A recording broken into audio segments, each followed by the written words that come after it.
Welcome back to Talk of the Town. As promised, we're going to talk to Travis Wilson some more. We're going to pick his brain a little bit about Week 9 as far as Wisconsin's high school football is concerned. So we were able to catch up with Travis at some of the games over the last couple weeks. And Travis, in case you've missed it, is from Wisconsin Sports Network. So Travis Wilson, welcome. Thank you. Thanks for coming. Yeah. So let's talk about Week 9 a little bit now. There's a lot going on. So what do you think is coming up that will be decided as far as conference championships this week? This is the last game we're covering. Yeah, last game of the regular season, and there's a lot on the line for a lot of teams. Still a lot of conference races up in the air.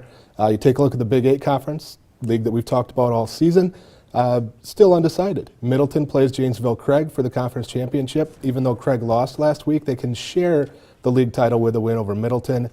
You look at the Badger South Conference, even though, again, Milton lost last week, they got a shot to get a share of the league title this week when they play Monona Grove, who's undefeated so far. So still a lot to be determined in a lot of these local conference races. Okay, good to know. And let's talk playoffs a little bit. We get to do that with you, or at least the last several weeks we've talked playoffs. What is it that makes football playoffs so unique?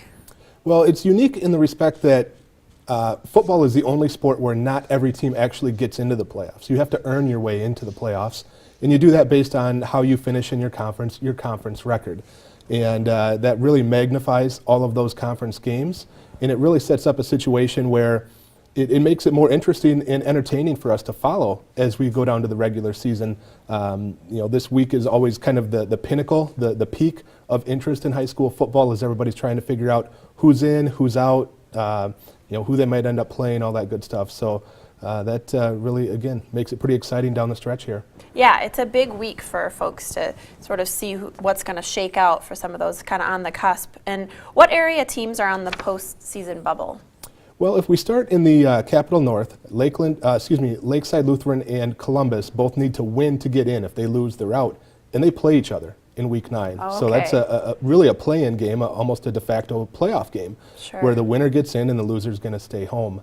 Baraboo has a chance to get a win and get eligible for the playoffs. Now they've got a tall order in Week 9, so unlikely they get it done, but they're one of those teams on the bubble. Madison Memorial could kind of sneak into the conversation with a victory.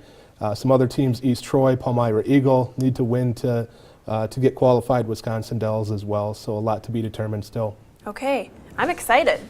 The last week has to be fun like this, right? You got to have some good matchups and make it challenging and fun for us to watch. Yeah. So you've done some projections on your site on wissports.net. Talk to us about some of those. Give us some highlights. Well, I picked every Week 9 game in the state, and based on that, came up with projections on who would be into the playoffs, who wouldn't, etc.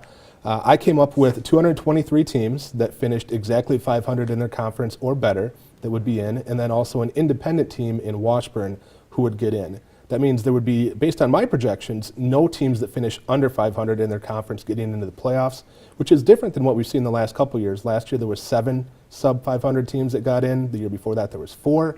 So going a little bit against that grain based on my projections, but again, we'll see what the actual games bring on Friday and who does get in and who doesn't get in. See how it all shakes out, right? So what is the timeline as far as getting that playoff information?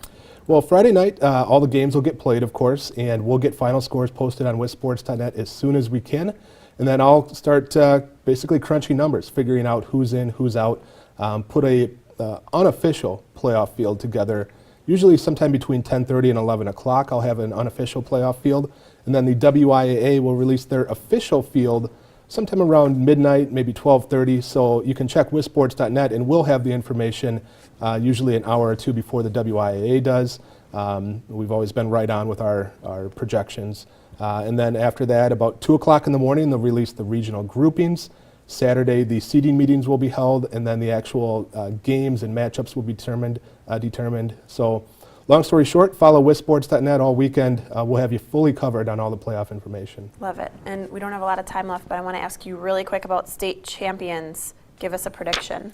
D1, I'll take Kimberly if they end up in D1. D2, I'll take Germantown. Division 3, Greendale. D4, kind of up in the air, but I'll go local and take Broadhead Judah. In Division 5, a lot of good teams, but I'll take Lancaster once again, 4 years in a row that I picked them. The last 3 years they were runners-up. In D6, I'll go ahead and I'll take Athens in that one, I guess. In D7, I'll take Catholic Central. Okay. Travis Wilson, he's the man. Check him out on wisconsinsportsnet.net. And we'll check in with him later. Don't worry, this isn't the last you'll see of Travis Wilson. We'll be back with more Talk of the Town right after this.